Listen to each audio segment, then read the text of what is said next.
Você consegue dizer, neste exato momento, como cada pessoa do seu time está de verdade? Eu não estou falando do que ele entrega ou da sua produtividade. Eu quero saber se você sabe como é que essa pessoa está de verdade. Se você precisou pensar mais de 2 segundos, esse papo é para você. Liderar time remoto virou um novo padrão. Todo mundo adotou e a maioria precisou adaptar alguma coisa. E uma boa parte ainda está descobrindo como fazer isso funcionar sem enlouquecer. E o que ninguém avisou quando esse modelo chegou é que ele exige uma habilidade que o presencial entregava de graça. Saber o que está acontecendo com a pessoa antes que ela chegue em algum limite. No escritório, isso vinha sem esforço. Só de olhar você já conseguia ver a olheira, ver um tom de voz mais seco, uma expressão mais cansada. Aquela pessoa que sempre fazia piada e do nada começa a ficar mais quieto. Você não precisava perguntar. O ambiente ele te contava isso. E no remoto, esses sinais somem. O que sobra é uma resposta curta, um ok sem contexto, uma câmera desligada, ou simplesmente a pessoa para de responder nos canais. E aí você, como líder, tentando adivinhar o que está acontecendo, apenas com base em mensagens de chat, em uma reuniãozinha de 15 minutos, e um gráfico que não diz nada sobre o estado emocional de ninguém. E esse é o problema que a gente vai conversar hoje. E antes de continuar, vamos deixar bem claro que esse episódio não é contra o home office. Muito pelo contrário. Eu sou super a favor do home office e eu acredito que cada profissional deveria poder escolher aonde e como rende melhor, seja no remoto, seja no híbrido, no presencial. O que a gente está discutindo aqui é o que a liderança precisa fazer quando o time não está na mesma sala. Porque gerir presença não é a mesma coisa que gerir gente. E muita empresa ainda está confundindo essas coisas. Oi, eu sou a Tati e eu continuo por aqui substituindo o Bruno. E esse é o podcast Spoilers da Vida. E se você está chegando agora, seja muito bem-vindo. Aproveita para seguir o podcast e ativar as notificações. Assim você não perde nenhum papo sobre comportamento e gestão que o Bruno vem produzindo há mais de 7 anos. E se você preferir, também pode acompanhar pelas outras redes sociais, que eu vou deixar todos os links aqui na descrição do episódio para a gente poder continuar conversando. O papo hoje é com você que lidera times de tecnologia. Vamos falar de liderança remota e principalmente como perceber se o time está bem, mesmo quando as pessoas não estão no mesmo lugar. Vamos começar por uma coisa meio óbvia, mas que muita empresa ignora. A comunicação digital coloca a gente em vários quadradinhos virtuais. Quadradinhos do Zoom, do Teams, um avatarzinho no chat, um cardzinho no Gira. As ferramentas, elas ajudam muito. E a gente aqui não vai virar inimigos de tecnologia dentro de um podcast que também fala sobre tecnologia. Seria irônico demais. Mas só olhando para as ferramentas, você não vai conseguir analisar tudo. Porque a ferramenta, ela não transmite nuance. E nuance é quase como uma segunda linguagem. Por exemplo, aquela resposta curta no chat de pode deixar, esse pode deixar, ele pode significar tá tranquilo, entendi. Ou então, não entendi absolutamente nada e eu tô com vergonha de perguntar. Ou eu discordo dessa sua decisão, mas eu cansei de ficar tentando explicar. No presencial, talvez você percebesse essas nuances pelo olhar, pela postura. No remoto, vira um texto na tela. E cada um lê com o tom de voz que quiser na própria cabeça. Você manda consegue ver isso hoje? E a pessoa, ela acaba lendo, pode ler como você está atrasado, eu estou decepcionado com você. Você manda depois me atualiza, e a pessoa lê, estou te vigiando. E isso não acontece por maldade. À distância, a gente não vê a vida acontecendo fora da câmera. Não dá para saber se a pessoa está respondendo o chat correndo enquanto esquenta o almoço, ou precisa buscar o filho na escola, ou está tentando revisar um código com o vizinho fazendo uma obra do lado. E aqui tem um perigo, a criação de grupinhos, tá? Principalmente quando você trabalha em modelos híbridos, né? Você tem o grupinho do escritório e o grupinho do remoto.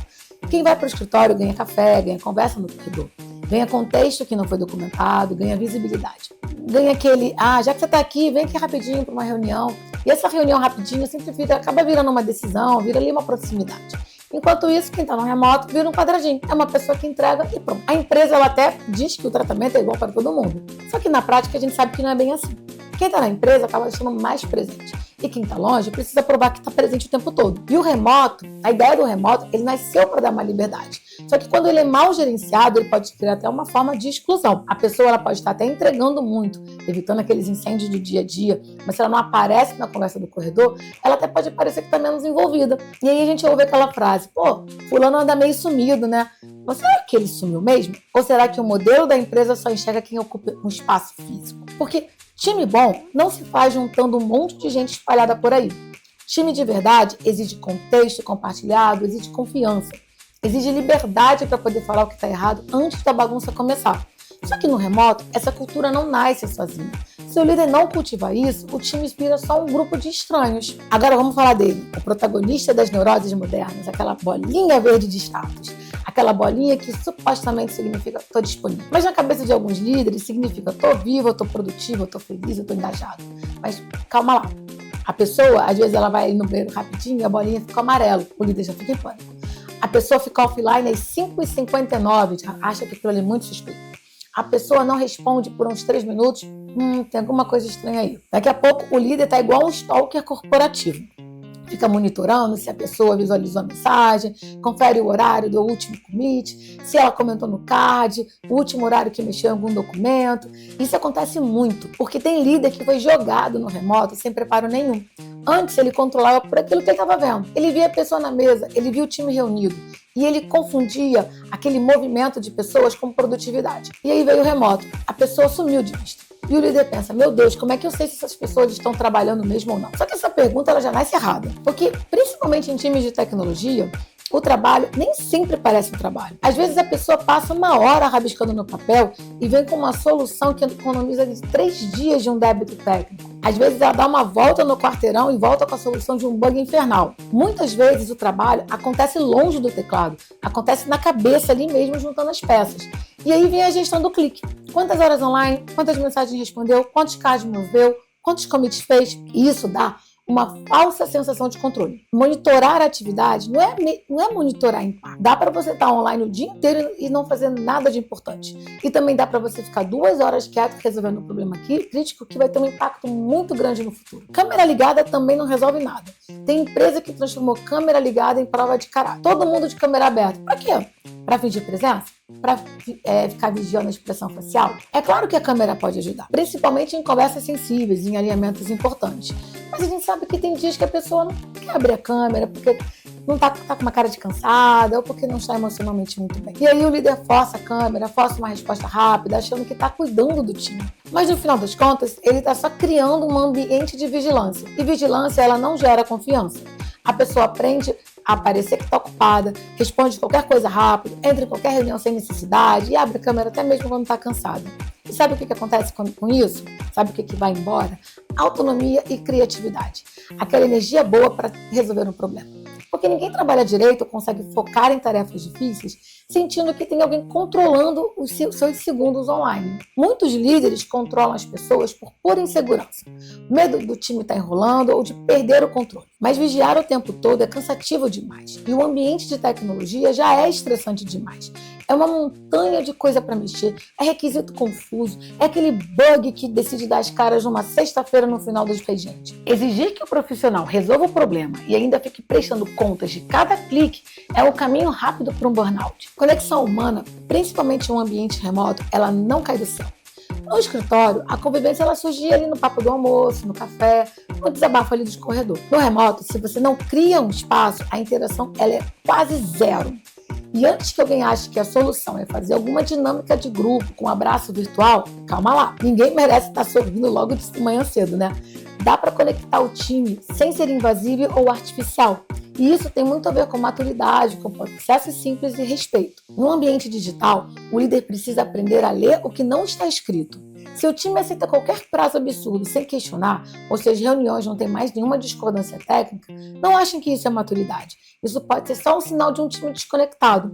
Liderar à distância exige presença de espírito. Significa gastar energia criando um ambiente seguro e, principalmente, entender que nem todo contato com seu liderado precisa ser uma cobrança. Sem conexão, as pessoas param de colaborar e passam a focar em entregar a parte delas e fechar o notebook. E aqui entra um dos maiores crimes da gestão remota. Transformar o seu one-on-one como uma reunião de status. Gente, ferramenta acompanha a tarefa, one-on-one acompanha a pessoa. Se você abre uma one-on-one e passa 30 minutos perguntando como é que está a sua tarefa, você terminou aquilo, você vai entregar quando, qual o seu status, você perdeu a única chance que o liderado tinha de ser honesto com você. Porque tarefa, ela não se atrasa sozinha. Código não nasce bugado por vontade própria. O conflito, ele não some porque ninguém falou sobre ele. Tem sempre uma pessoa ali por trás. O one-on-one deveria ser um espaço onde a pessoa consegue dizer: eu tô travada, eu tô com dificuldade, eu tô cansada, eu não tô bem. Só que ninguém vai se abrir se toda a conversa com você parecer uma cobrança. Ninguém mostra vulnerabilidade para quem só aparece para pedir entrega. Essa confiança mútua é aquela famosa palavrinha que todo mundo já ouviu, que é a segurança psicológica, que é quando a pessoa sente que pode falar, perguntar, discordar, admitir um erro ou pedir ajuda sem o medo de ser humilhado, punido ou tratado como incompetente. É uma coisa muito simples de entender, mas é também muito difícil de praticar. Isso ficou famoso também no projeto Aristóteles do Google, que estudou cerca de 130 times de tecnologia para entender o que fazia alguns times performarem melhor que os outros. E sabe o que apareceu como um fator central? A segurança psicológica. Não era só ter as pessoas mais brilhantes, nem o processo mais perfeito. Era assim ter um ambiente onde as pessoas conseguiam falar antes do problema acontecer. Agora, bora trazer esse conceito para a realidade de um time remoto. No escritório, se alguém trava, a frustração dele é visível. O colega do lado percebe, puxa a cadeira e fala: pô, deixa eu ver isso aí contigo. O problema, ele ganha espaço para ser resolvido na hora, de forma orgânica. No remoto, essa mesma pessoa fica travada em silêncio absoluto atrás da tela. Como ninguém está vendo a frustração dele, por aquele problema ser resolvido, ele precisa tomar a iniciativa de chamar alguém no chat. Só que a distância, pedir ajuda, exige um esforço um pouco maior. Se a pessoa já está insegura, com medo de parecer lenta, ou achar que vai incomodar o colega, que também está atolado, ela hesita, ela pensa: pô, se eu chamar alguém para resolver isso agora, vão achar que eu sou humilde demais, ou vão achar que eu estou fazendo um corpo mole em casa. E aí o que ela faz? Tenta resolver sozinha. A grande diferença do remoto é que o bloqueio que seria resolvido, sei lá, em 5 minutos em uma conversa, no remoto pode virar um atraso de dias. E se a pessoa já hesita em chamar o colega, imagina falar com o líder. No digital, qualquer resposta mais seca, ela pode ganhar um peso enorme. A pessoa em casa não tem outros sinais para interpretar. Se ela traz um problema numa call e toma um corte, ela pode passar semanas sem se abrir de novo.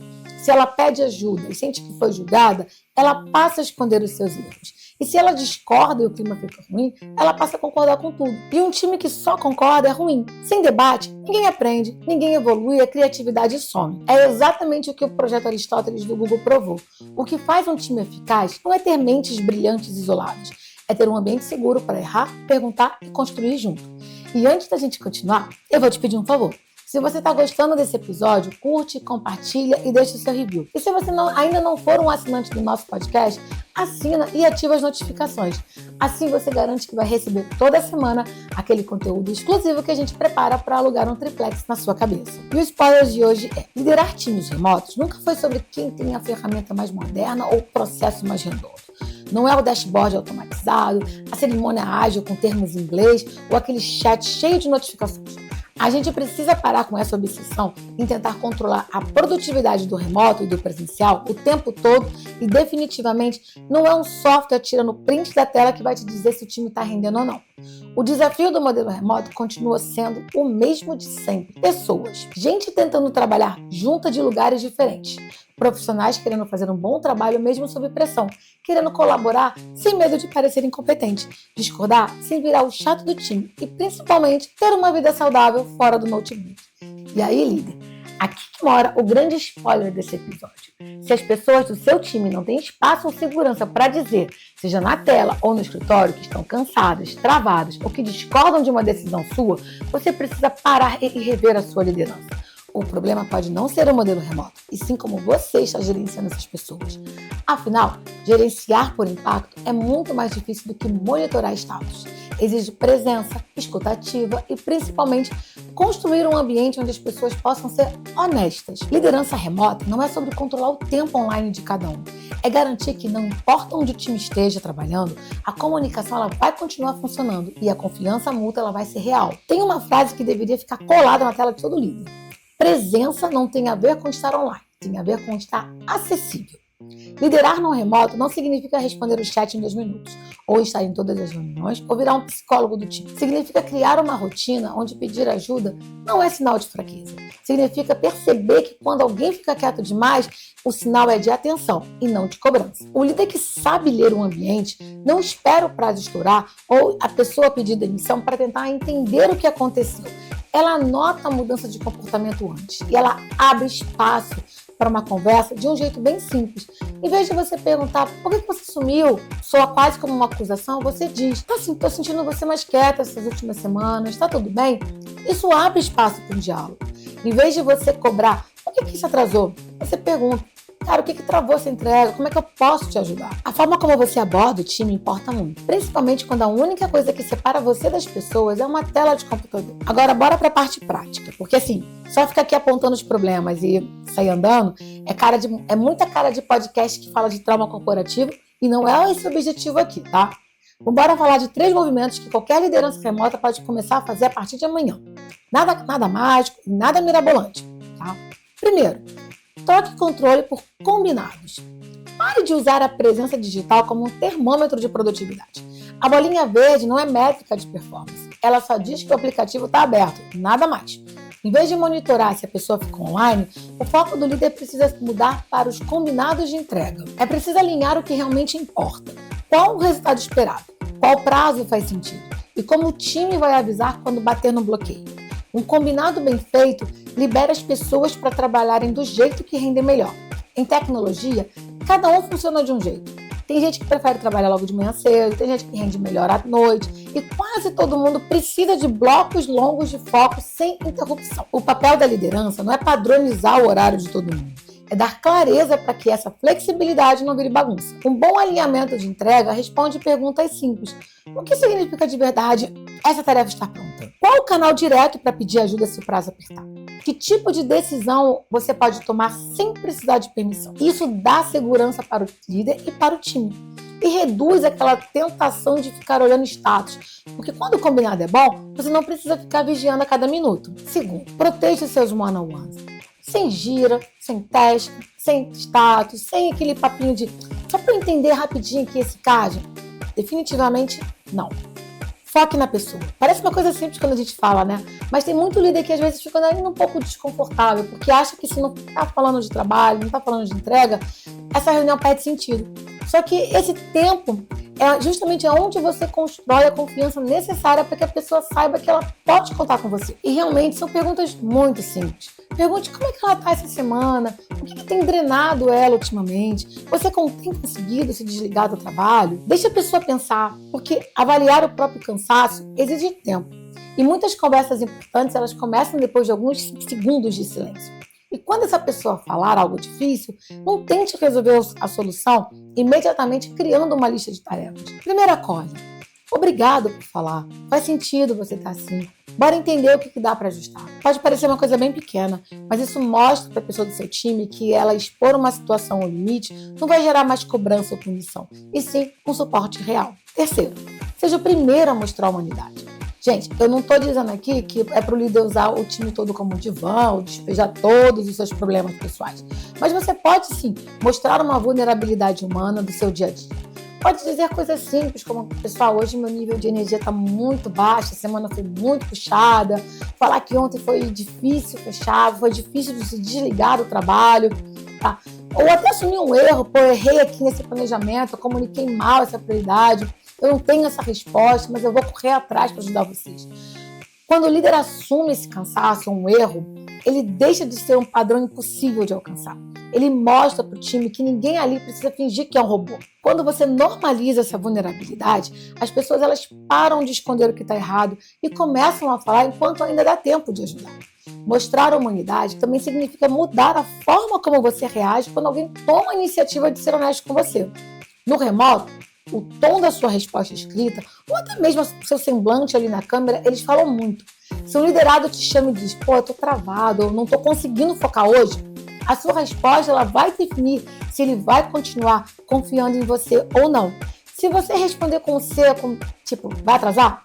Você acabou de punir a honestidade daquela pessoa. Ela entende que se expor só traz dor de cabeça e na próxima vez vai preferir deixar o problema quieto e fingir que tá tudo bem. Liderar com humanidade, ainda mais à distância, é entender que o rendimento das pessoas ele oscila. É dar suporte e flexibilidade quando alguém avisa que tá no limite, sabendo que essa mesma pessoa vai entregar o melhor dela quando precisar. No final das contas, a confiança do time ela não nasce de um discurso pronto sobre cultura. Ela é construída no dia a dia, na sua resposta, no seu tom de voz e na sua capacidade de lembrar que por trás de cada quadradinho existe uma pessoa real. O modelo remoto ele não estragou a liderança. Ele só deixou mais exposto quem confundia produtividade com cadeira ocupada, confiança com vigilância e alinhamento com excesso de reuniões. O modelo remoto mostrou que dá para trabalhar de um jeito diferente. Dá para liderar sem controlar cada minuto, dá para ter um time forte sem todo mundo estar no mesmo prédio e entregar resultados sem invadir o espaço das pessoas. Mas isso exige combinados claros, conversas diretas e muita escuta ativa. Exige a disposição de perguntar se a pessoa está bem e ter maturidade para lidar com o que ela trouxer. Então, na próxima vez que você abrir o chat com aquela vontade de monitorar quem está online, faça uma pausa. Em vez de fiscalizar o status da bolinha verde, use o tempo para garantir que os combinados estão claros e que o canal continua aberto para pedir ajuda. Esse é o começo de uma gestão mais madura, menos paranoica e muito mais eficiente. E eu te vejo no próximo episódio. Um abraço e até lá!